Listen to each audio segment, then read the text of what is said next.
Mario el Epicúreo. Me da gusto que me acompañes en este episodio. El día de hoy vamos a conversar con Federico Acosta, descendiente de Moctezuma Xocoyotzin, también conocido como Moctezuma II. Moctezuma II fue el emperador azteca que recibió al conquistador español Hernán Cortés en la Gran Tenochtitlán, la capital del imperio azteca.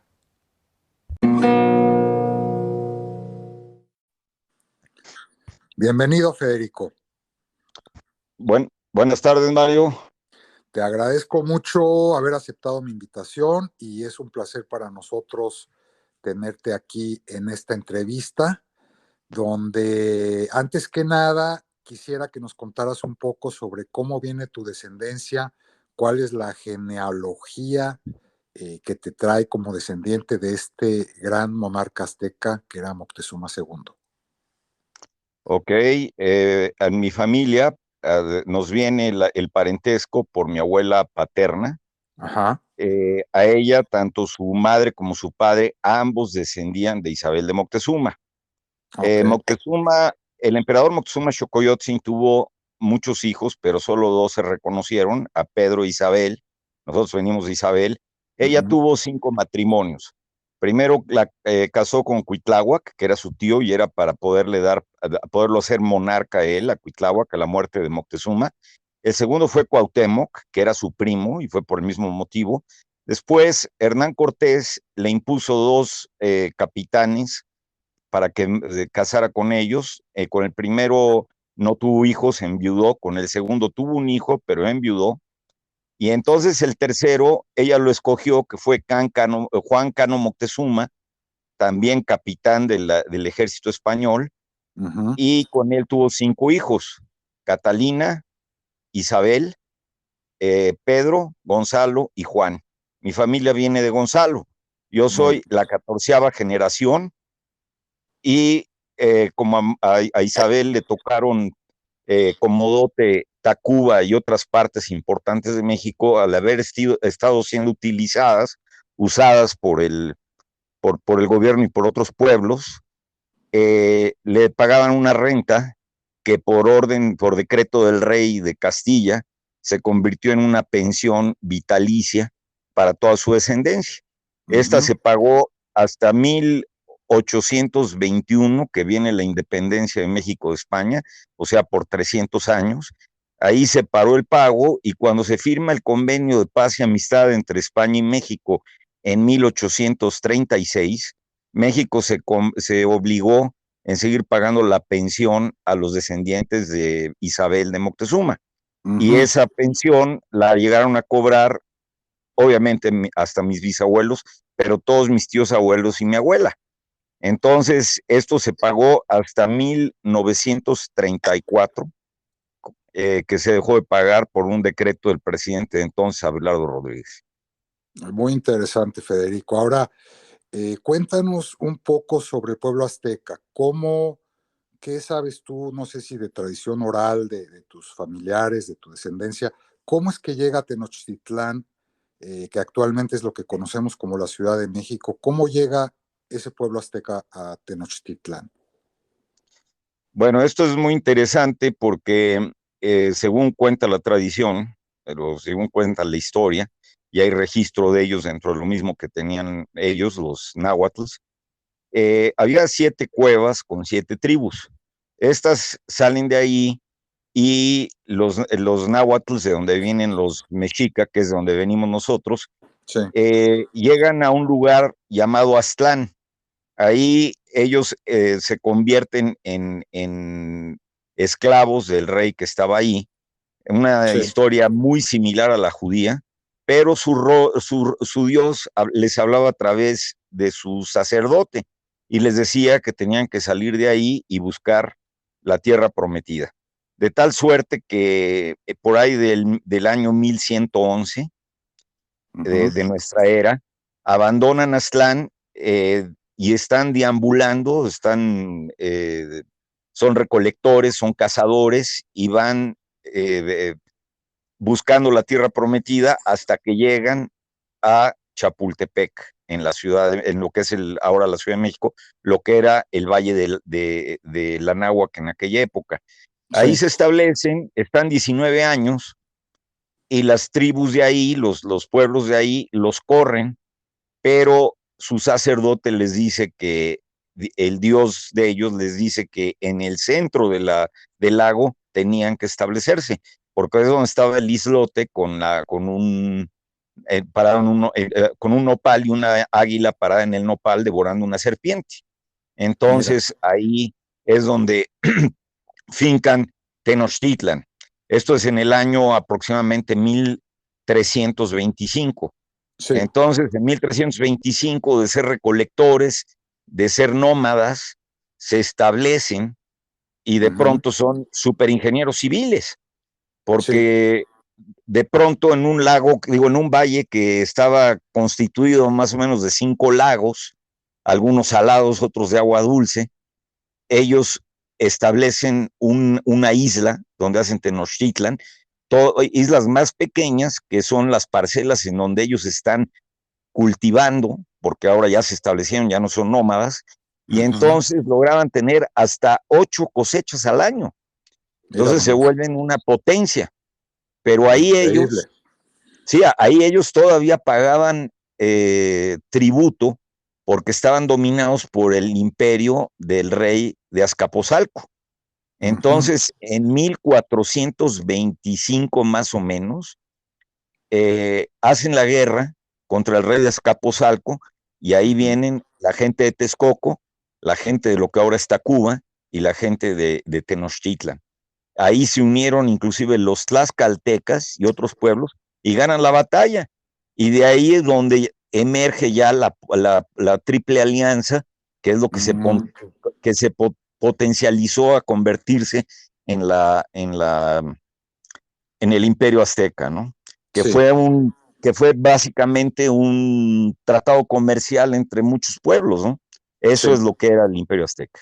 Ese imperio se extendía a todo lo que es el territorio mexicano prácticamente, ¿no? Iba desde Guadalajara, desde el sur Sí. de Guadalajara hasta Nicaragua. Nicaragua quiere decir hasta aquí el Nahual.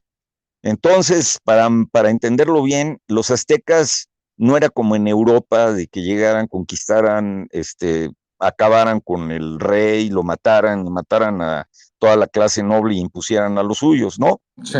Entonces, las conquistas de ellos, que muchas fueron, las batallas eran por diferencias comerciales, que mataban a comerciantes o lo que fuera. El Sí. comerciante tenía una función de diplomático, de llevar la voz de un pueblo al otro, de los gobernantes, etcétera, etcétera. Qué Entonces, interesante.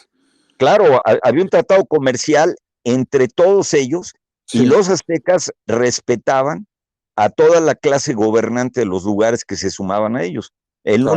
El único tema es que había un trato comercial y esto lo tuvieron 500 años antes de que se hiciera acá. Claro, En, el famoso TLC. Y Federico, cuéntanos un poco ya en el caso específico de la Ciudad de México, en Tenochtitlán, cómo vivían, cómo era su cultura, su educación, a qué se dedicaban. bueno, aquí yo quisiera hacer platicar sobre el último tramo de la historia de los mexicas, que es cuando iban en pleno ascenso, todavía más para arriba, cuando Sí. asciende Moctezuma a Xocoyotzin, que es mi antepasado. Sí. En primer lugar, a diferencia de Europa, los tlatoanis o reyes que había aquí no Sí. ascendían por relación consanguínea, era una meritocracia. Ok. Entonces, ellos tenían que competir contra hermanos, primos, tíos, etcétera, para poder ascender. Y paralelo al Tlatoani, el rey, había un consejo de la federación. Ese consejo de la federación actuaba directamente con el Tlatoani. Entonces, ellos fueron los que escogieron que Moctezuma Xocoyotzin fuera el emperador. Entonces, Ok. muere el tío de Moctezuma por una inundación en Tenochtitlan. Había 5 diques, o sea, 5 muros que separaban a los lagos, más Sí. o menos.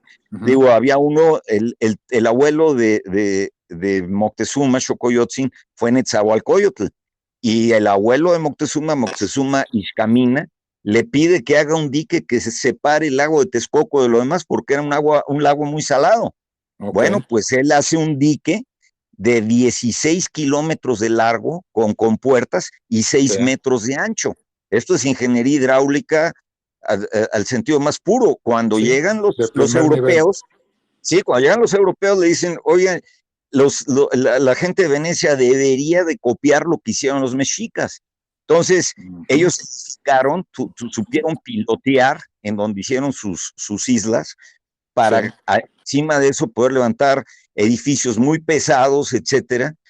Y la agricultura era formidable, también cultivaban, tenían pesca, Ujú. tenían peces, tenían granjas de patos, en fin, esto era un vergel. Y con Moctezuma la educación era obligatoria para niños y adultos. Ujú. Entonces todo el mundo asistía a la escuela. Había hospitales para atender, por lo menos un hospital en Tenochtitlan que atendía a toda la gente gratuitamente. Entonces la gente cuando llegaba a cierta edad que no podía trabajar, etcétera, porque ya tenía una edad avanzada, lo Sí. atendían en el hospital. Los niños, no había niños huérfanos, no había niños en la calle, porque había orfanatorios. Entonces, si alguien tenía un ¿Qué hijo muy tal? rebelde, etcétera, etcétera, Sí. tenía que llevar a los juzgados de lo familiar de aquella época y exponer su caso, y si tenía razón en lo que estaba planteando, el Estado se hacía cargo del niño. O sea, con los aztecas cuando estaban en Aztlán, pero aquí ya se llamaban mexicas, así lo Sí. ordenó su Dios, los mexicas no había desperdicio, los niños desde chiquitos sabían a dónde iba cada quien y qué es lo que iban a hacer en su vida. Entonces, todo estaba planeado, no había Sí. desperdicio. Las calles eran de un trazo perfecto. Torquemada decía que se podía pasar la palma de la mano encima de las calles que tenían trazos directos, o sea, derechitos y perfectamente bien hechos, y no te lastimabas la palma de la mano. Había Sí. baño en todas las casas, pero aquí había baños públicos que se hacían todo el día. Había un circuito judicial, o sea, de juzgados, en Sí. todo el imperio. Entonces, a pesar de que se hablaban 62 idiomas, Ujú. había figuras, jeroglíficos, por decirlo así, en Sí. donde ellos se podían entender perfectamente bien y había tribunales para lo comercial especialmente, para los actos de comercio. Entonces, todo funcionaba como un reloj, no había pierde. O Ni sea, hablar del calendario azteca, ¿no? El reloj más perfecto que hay, que lo que ellos pasa mismos. es que, sí, tienes toda la razón, lo que pasa es que en ciencia los aztecas, desde antes con los mayas, manejaron el cero Ujú. muchísimo tiempo Claro. antes que Europa y todo lo demás. Tanto el calendario juliano como el calendario gregoriano de Europa estaban totalmente equivocados, mientras que el calendario azteca era perfecto. Inclusive en 1623, Galileo Galilei enfrenta un juicio por la Santa Inquisición por sostener la tesis de Copérnico de que los planetas giraban alrededor del Sol. Y ellos en la Santa Inquisición decían que no, que el Sol y todo lo demás giraba alrededor de la Tierra. Sí. Entonces, imagínate, 100 años después todavía seguían sosteniendo algo que era completamente falso. Y los aztecas, antes de que llegaran los europeos, Ujú. ellos ya sabían cuál era su lugar en el cosmos. O sea, Claro. y como esto, te puedo decir que estaba la medicina, que estaban avanzadísimos en tema de medicina, había Sí. operaciones del cerebro, había trepanaciones del cráneo, operaciones del ojo. Qué asombroso. eh, sí, ellos manejaban los antibióticos, desde ahí ya tenían sus antibióticos. O sea, todo esto ha Increíble. sido callado, no se ha dicho, Sí. pero estaban avanzadísimos, Ok. adelantadísimos a su tiempo. Interesantísimo, Federico. Y bueno, ya avanzando también unos años más, ¿cómo es esta reunión? Si nos pudieras dar del detalle cuando llega Cortés a Tenochtitlán y conoce a Moctezuma. Bueno, cuando llega Cortés, Cortés, para empezar, él viene diciendo que estaba representando a un emperador y a la máximo dirigente religioso que era el Papa, Ujú. Entonces, Moctezuma, o sea, aquí así es sumamente preparada, Sí, estudiada, era una gente muy avanzado. Entonces él sí, sabía, desde que Cristóbal Colón llegó a las Antillas, Moctezuma lo supo. Y cuando estuvieron ya incursionando las otras expediciones anteriores a Cortés en el Golfo de México, él lo sí. sabía. Cuando Ok, embarcó Cortés en Veracruz, él lo sabía y fue sí, sabiendo todo lo que le sucedía, porque él había espías que lo estaban viendo todo el tiempo. Entonces, la matanza de Cholula y todo lo demás que ocurrió, lo que hizo en Zempoala para traerse a los chichimecas con ellos para pelear contra los aztecas, él ya lo sabía. ok, Entonces, tanto Cuitláhuac como Moctezuma Xocoyotzin consideraban que había que recibir a ellos con el, y sí, sin embargo fue la Federación el que dijo no lo puede recibir con el ejército porque viene como diplomático. En el mundo azteca no existía ujú, la mentira, no ok, existía el engaño, eso se castigaba con la muerte.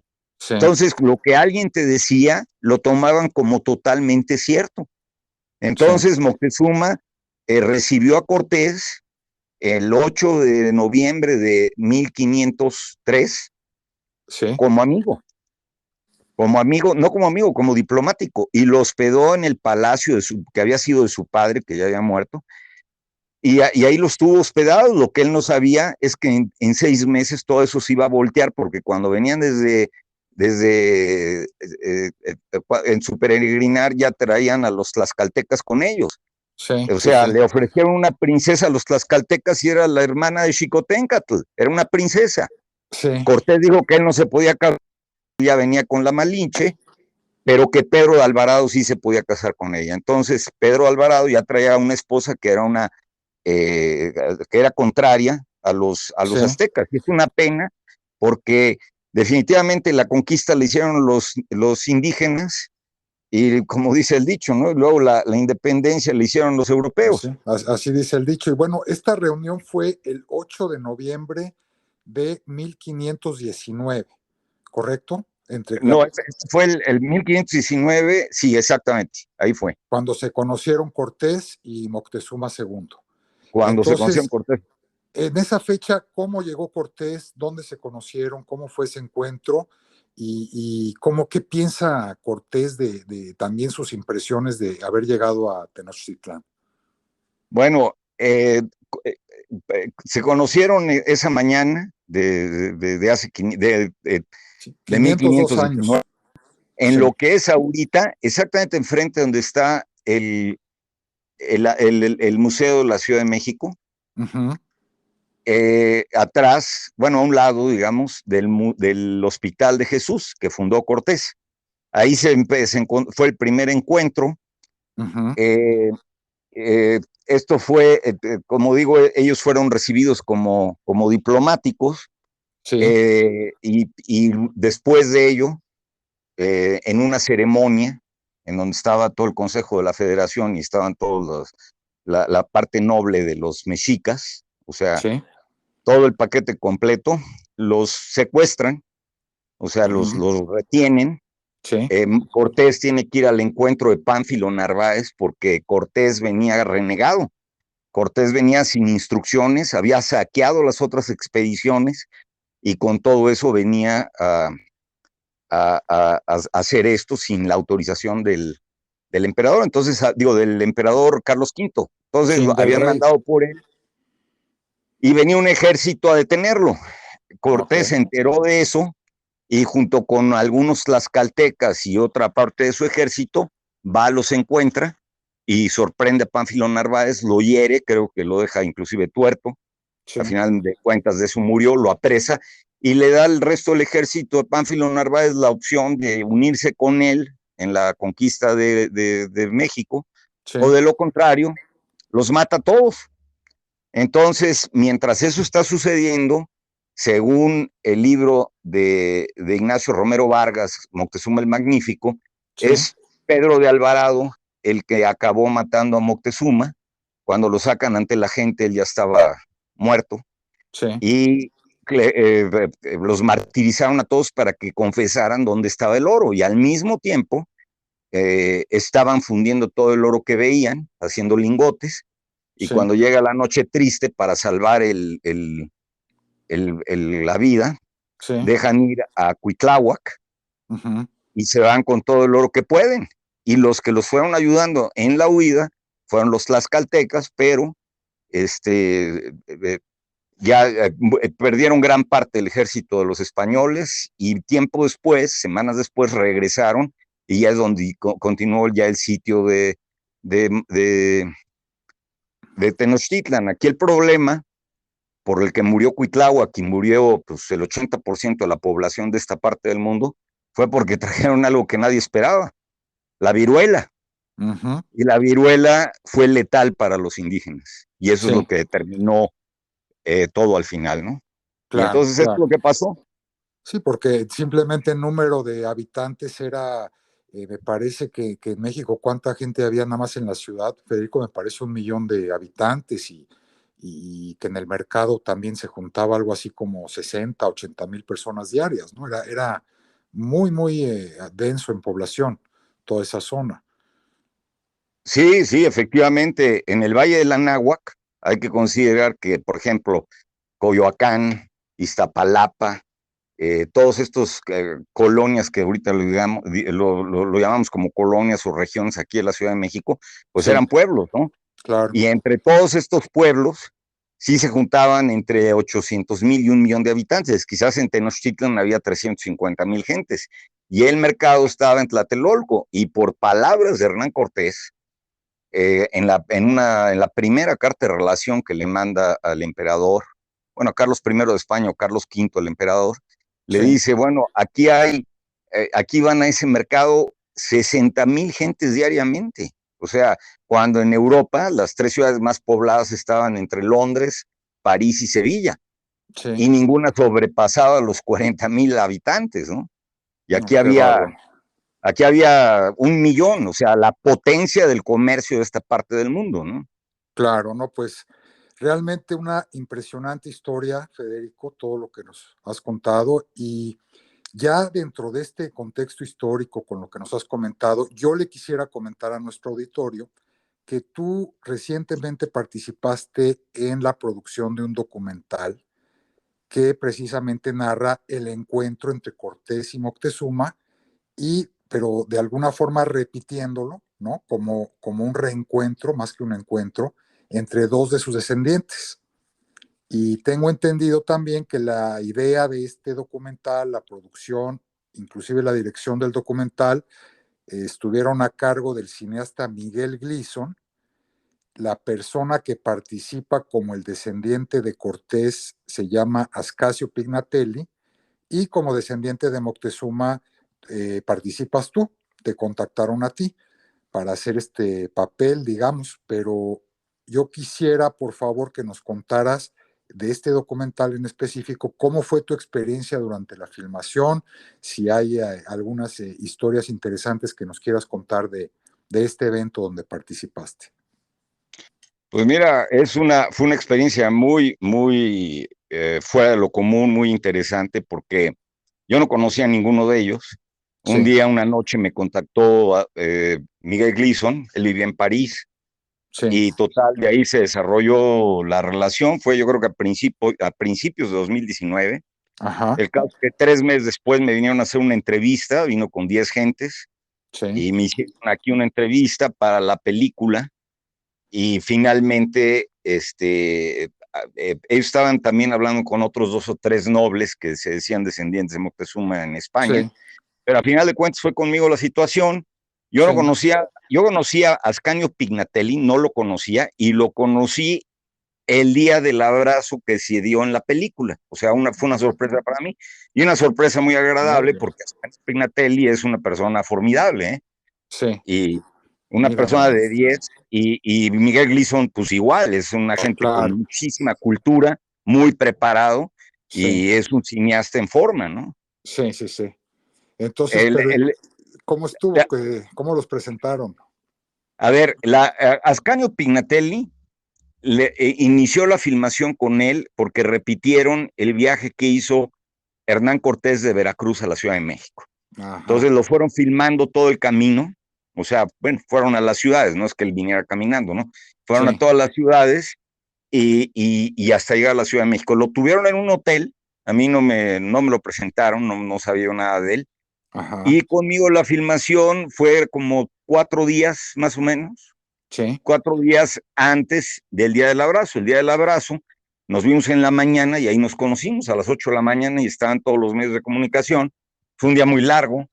Ujú. Después de eso, fueron muchas conferencias, muchas situaciones. Hubo una conferencia en el Museo de la Ciudad de México, otra fue en el Hospital de Jesús, que es el que fundó Cortés, que no ha dejado Ujú. de trabajar en 500 años, ¿eh?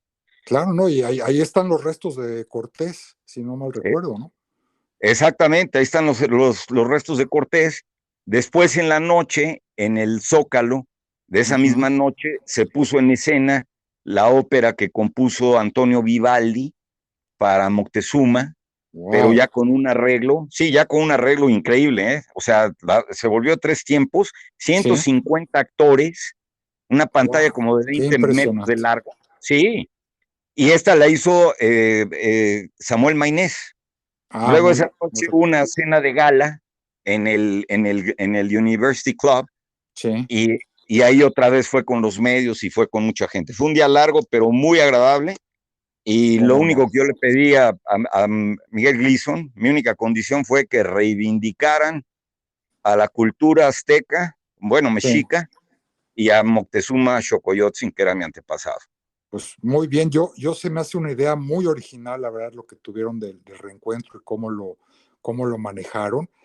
Tengo muchísimo interés en ver el documental, luego me dices cómo hacerlo y a mi público. También quería mencionar que este documental acaba de recibir el premio al mejor documental en el Festival de Montreal y no solo eso, también ganó el premio del público, lo que pues nos indica que esta producción le agradó tanto a los críticos como a la persona de la audiencia, ¿no? Lo cual es muy bueno para cualquier cinta. Y así que espero verla, ya nos dirás cómo, si se va a ver en cines o en algún medio por televisión o cómo le vamos a hacer. Y yo te quería preguntar, Federico, todo este documental, por lo visto, la escena climática, digamos, es ese abrazo que se dan ustedes dos, descendiente de Moctezuma, descendiente de Cortés. Mucha gente decía que era Cortés pidiéndole perdón a Moctezuma 500 años después, otros que pues es una reconciliación entre los pueblos. En mi opinión personal parece, y por eso así titulé este episodio, me parece que ese abrazo, tú estás representando la fusión de dos culturas, que en mi punto de vista fue lo que pasó con ese choque inevitable, que se fusionaron dos culturas. Pero yo quisiera saber tú cómo entiendes ese abrazo entre estas dos personas. Bueno, a ver, es una pregunta muy profunda porque entraña muchas cosas, ¿no? Sí. Para empezar, yo diría que en el 90 y tantos % de la población de este país, en nuestras venas, en nuestra sangre, tenemos las Uh-huh. dos culturas, porque somos el resultado del mestizaje. Sí, Entonces, resulta imposible pensar pensar que una de tus dos partes está mal y la otra está bien, ¿no? claro. Entonces, aquí lo que hay que entender para poder, no juzgar, pero para entender la situación, Sí, es cuál era el contexto que existía en ese momento, ¿no? Entonces, Cortés era un militar exclusivamente, y sí. la cultura en Europa en ese momento, y sobre todo en España, que venían de recuperar todo lo que habían recuperado de los musulmanes, Uh-huh. realmente había dos instituciones, la iglesia y el ejército, hasta ahí llegaba. Y Moctezuma, pues no, él tenía una escuela mucho más amplia. Sí, Repito, aquí estábamos en tratados comerciales, había un desarrollo en todos los sentidos increíble aquí, en el arte, en las ciencias, en la medicina, en todo. sí, Entonces se veía de otra manera. La confrontación de una cultura con otra, porque vivimos en el mismo planeta y eran dos mundos completamente diferentes, el euroasiático africano y el americano. Sí, se iba a tener que dar tarde o temprano, claro. pero me parece que con los españoles, bueno, todos los europeos que vinieron capitaneados por los españoles, fue la manera más amigable que hubiéramos encontrado en aquella época. Porque si hubieran llegado otros europeos, posiblemente el resultado hubiera sido completamente diferente y no hubiera habido la fusión que hubo. Sí, Entonces, claro. cuando yo hablo con Ascanio, para empezar, yo interpreto que desde el punto de vista legal, el perdón quedó dado desde el momento en que se firmó el Tratado de Paz y Amistad de 1836. Ujú. En lo personal, yo Sí, pienso que desde ahí para acá somos una familia. O sea, claro, mi antepasada Isabel de Moctezuma casó con Juan Cano, ahí estaba dado el perdón. Tuvo 5 hijos, pero gustosa de tenerlos, no fue forzada. claro. Ella Entonces, lo pues hizo. desde ahí está dado como en toda familia, Mario. O Sí, sea, sí, sí. imposible volvernos a decir es que tú tuviste la culpa de esto, aquello. Claro que no, eso no Claro, existe, eso no es posible. Ahora, claro. Ascanio Pignatelli es una gente muy noble, excelente persona, Sí. y me da muchísimo gusto haberlo conocido, haber tratado con él, y nos vemos como amigos y mantenemos contacto de amigos. O Pues, sea, fantástico, definitivamente. Federico. Excelente. Mira, pues Sí. te felicito y finalmente yo quisiera finalizar con que nos dieras un comentario de todas estas virtudes que nombraste de los aztecas, de su cultura, la no corrupción, la justicia, el respeto a la naturaleza, sus conocimientos científicos, sobre todo la grandeza de ese pueblo mexica y azteca. ¿Cómo pudiéramos de alguna manera transmitirlo a la mayoría de la población, que vuelvan a sentir esos valores y empezar otra vez a crecer en unidad, ¿no? Como país. Quisiera terminar con eso, con tus comentarios. Pues mira, es muy interesante lo que me preguntas. Francamente, creo Sí, que en este momento en particular, por lo que estamos viviendo en México, esta es quizás la pregunta, digo, no la pregunta, el concepto más importante que se debe de desarrollar. Es muchísimo lo que yo te puedo decir sobre la cultura mexica azteca, pero por el tiempo que tenemos sí, no es posible. Pero lo que sí voy a decir es esto.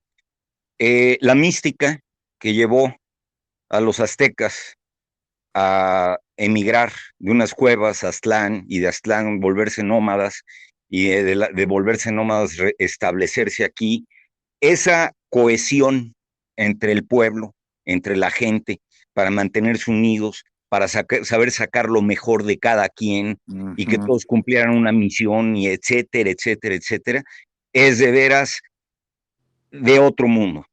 sí, Entonces, son los códigos de conducta y ujú, son la identidad. Lo que ahorita tenemos en este país, en México, es una crisis muy fuerte, moral, y yo ujú, creo que lo que se tiene que hacer ahorita es recuperar la identidad y los códigos de conducta, pero haciendo ver lo que éramos antes de la conquista, porque ujú, el cassette, el software que le quedó a todo el mundo en la cabeza después de la conquista, es lo que no está funcionando ahorita. Sin ujú, embargo, en aquel México estaba funcionando demasiado bien. sí, Y yo creo que es lo que tenemos que recuperar, porque no se trata de ir a improvisar algo, a ver si va a funcionar. No, esto ya funcionó. Y era lo claro, que funcionaba exactamente para una forma de ser como la de acá. Lo que pasa es exacto. que eso se perdió. Entonces, necesitamos recuperarla para, en base a eso, tener un desarrollo y que la gente se aplique a lo que se tiene que aplicar y no tener que adoptar por las circunstancias del desarrollo del país, adoptar prácticas antisociales, ¿no? Claro, claro. Es lo que desde mi Pues punto de vista se tiene que hacer. Pues concuerdo totalmente contigo, quizá va a tomar tiempo, ¿verdad? Hay muchas cosas que están rotas, muchos valores que se perdieron, se desviaron, pero concuerdo contigo al 100% y te agradezco muchísimo, Federico. Creo que lo que nos has enseñado el día de hoy es invaluable y te apreciamos muchísimo tu presencia, haber estado con nosotros contándonos de todo esto. Pues me ha dado mucho gusto, Mario. Saludos a ti, a todo tu público y a sus órdenes para que podamos seguir platicando de este tema si les es de interés. Ya buscaremos en unos meses si volvemos a tener algo que nos acerque un poquito más al presente y ver cómo vamos, checar contigo, Federico. Así que muchísimas gracias y estaremos en contacto. Ok, buenas noches. Buenas noches. México cuenta con 69 lenguas nacionales, 68 indígenas y el español. De las lenguas indígenas, la más utilizada hoy en día por sus habitantes es el náhuatl, con 1.600.000 personas, seguida por el maya, con 800.000. El náhuatl se hablaba primordialmente en las regiones centrales de México, incluyendo a la Gran Tenochtitlán. Unos 50 años aproximadamente antes del reino de Moctezuma II, existió un rey en la región colindante de Texcoco, llamado Netzahualcóyotl. Este rey era un individuo polifacético. Se le admiraba por ser un bravo guerrero, así como un gran arquitecto. Netzahualcóyotl era además el abuelo de Moctezuma II. A Netzahualcóyotl también le gustaba componer poemas, y es por este último talento por lo que se le conoce en México como el rey poeta. Cuando yo cursé la primaria, en la clase de historia nos fue asignado el aprender un poema en náhuatl. En esa ocasión, yo elegí el que te voy a recitar a continuación, compuesto por el rey poeta Netzahualcóyotl. Y dice así: Nehuatl, Nictlazotla, Insensontotl, Icuicau, Nehuatl, Nictlazotla, Inchalchihuitl, Itlapalis, Iwan, Inahuiacme, Xochimé, San Oc Senca, Nuicnutzin Intlactl, Nehuatl, Nictlazotla. La traducción literal del poema es la siguiente: yo amo el canto del cenzontle, yo amo el color del jade y el perfume de las flores. Solo aún más a mi muy amado hermano, el hombre, yo amo. Finalmente, y siguiendo con el tema de los pueblos originarios y sus lenguas, en esta ocasión les quiero recomendar la película titulada Retablo. Retablo es una coproducción del año 2017 entre Perú, Alemania y Noruega. La película está dirigida por Álvaro Delgado Aparicio y está escrita y hablada en lengua ayacucho quechua. Fue filmada en su totalidad en Ayacucho, Perú. Gran película con una historia realmente conmovedora que sé que les va a gustar. Gracias por tu atención y hasta pronto.